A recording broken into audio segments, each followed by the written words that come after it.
quality title race of all time, but coming out on top again in the Premier League, Manchester City.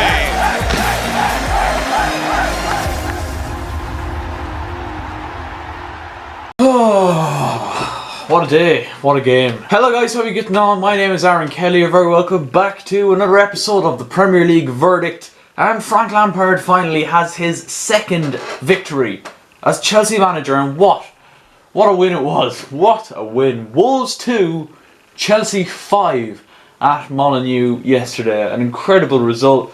Certainly going into this game, I wouldn't have had the utmost confidence considering what happened just before the international break. Obviously throwing away the 2-goal lead against Sheffield United wouldn't have been ideal preparation for Lampard's men, but Chelsea started off this game with a bit of a change of formation really, and I think Lampard's hand was kind of forced in this one due to the fact that Emerson picked up an injury during the international break with Italy.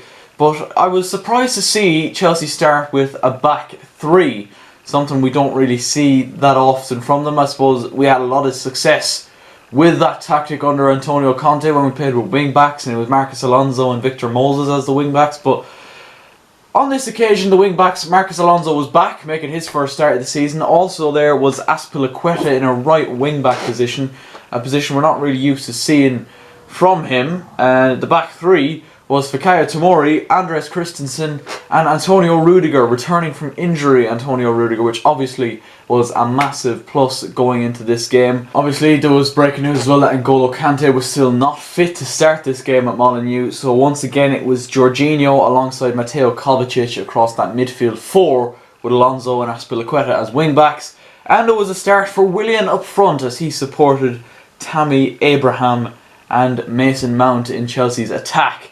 It was a very attacking looking lineup, and I knew Wolves could hurt us. I knew they had a lot of quality players starting, and I feared for us defensively, but I said going forward we should, cause Wolves a couple of problems today, and we certainly did. To be fair, the first half an hour of this game was fairly eventless, if that's even a word. There wasn't much happening, is what I'm trying to say. It was pretty dull for the first half an hour. You really question were you even watching a football game at all.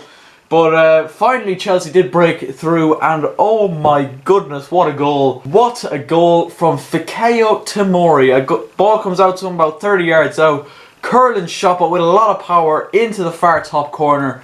And what a way to get your first Chelsea goal. Like, it was such a shock, an incredible strike. Yeah, what a start for him in his Chelsea career. Not only the goal, but his overall performance, and so far his performances have been really admirable, and he's showing maturity of a 27, 28-year-old player, player in his prime. We're talking about a young lad here, and he's looking absolutely quality. But what a fucking strike to give Chelsea the lead.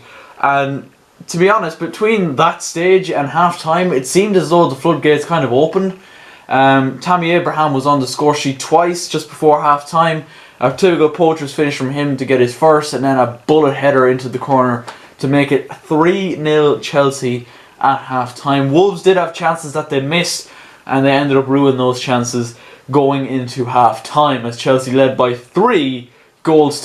Now at half time I was fearful because we did lead 2-0 against Sheffield United at Stamford Bridge before the international break, so I was for not 1 second, convinced that we had already won this game. But we came out second half, and unlike Sheffield United, the performance certainly did not drop, and we got our fourth very soon indeed. Tammy Abraham got his hat-trick, and an incredible goal it was. Turns Connor Cody inside out, lovely little drop of the shoulder, and a beautiful finish across Rui Patricio to make it 4-0 to Chelsea. And at that stage in the second half, I was a little bit like, right, that should be that now. The game should be safe.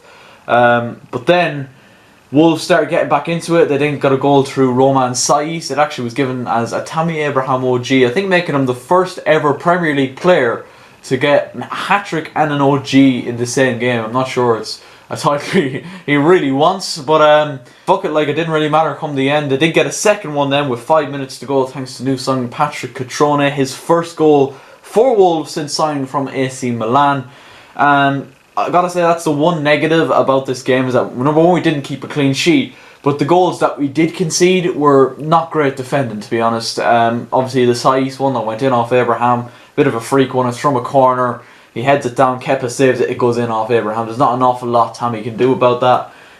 But the defending for the second Wolves goal from Cutrone wasn't the best. It was a shot from very close range, Kepa parries, and no one's really there to pick up the scraps, only the former AC Milan striker Patrick Cutrone.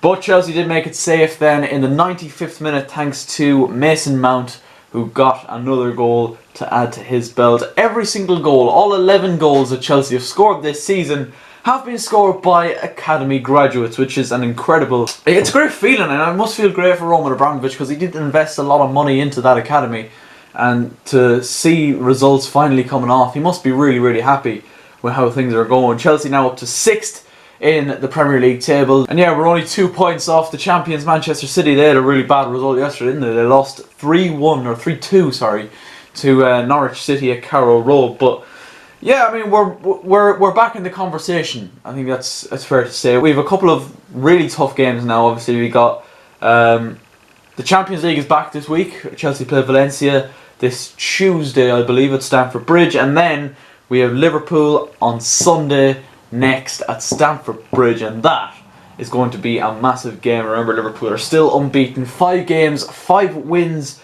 for them, a goal difference of +11. They're absolutely flying, although they got a little bit of a fright yesterday, didn't they, when they went 1-0 down to Newcastle through a brilliant strike from Jethro Willems, but it didn't prove to be too costly in the end. They won that game 3-1 thanks to 2 from Mane, 1 from Mohamed Salah. But could Chelsea be the team to break Liverpool's flow? I would doubt it.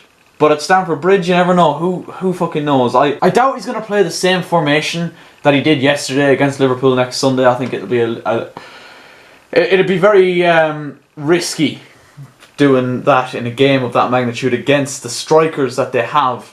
That front three is quite possibly the best in Europe at the minute, and it probably is the best in Europe, let's be honest. So if we go out with a back three, it probably won't end too well for us. So I think as long as Emerson is fit, I think even regardless, even if Emerson's not fit, he might go back to a back four.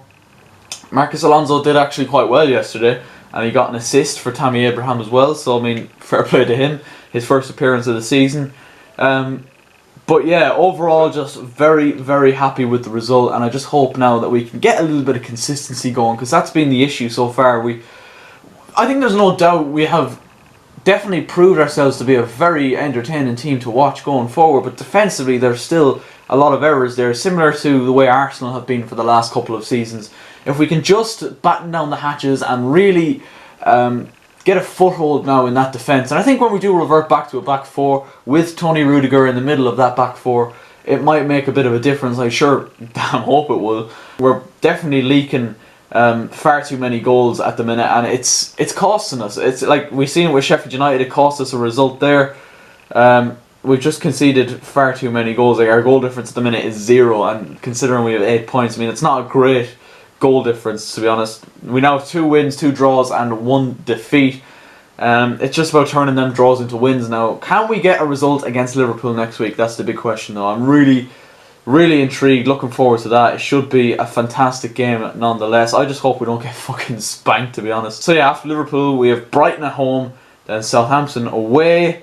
That's at the start of October, and then Newcastle. So after this Liverpool game, we have a run of a couple of games which we should get a couple of results in. I've mentioned in the last couple of videos about how we've matched Tottenham and United's record so far. I mean, that's not particularly sparkling. Obviously Tottenham with a very convincing result yesterday, beat Crystal Palace by 4-0. United a little bit shaky, but they in fairness to them, they got the job done at home to Wolves thanks to a Marcus Rashford penalty. But yeah, a very exciting team result, and it was great to see how the fans come together to appreciate what's going on at the minute. Like, it's great to see so many academy graduates doing so well. Like, to think no one apart from academy graduates has got a goal this season is pretty fucking mind blowing. And we have a couple still to come back, obviously, in Ruben Loftus-Cheek and Callum Hudson-Odoi. So I'm looking forward to seeing that. But our time's looking up. Can I afford to relax? No. You can never afford to relax when you're a Chelsea fan, boys, especially in this day and age. But very, very happy with the result. That is a massive result away at Molineux, and hopefully we'll have a knock-on effect and a positive one going into our next couple of games. Let me know your thoughts in the comment section down below. Leave a like in this video if you did enjoy. Subscribe if you're new, and I will catch you later.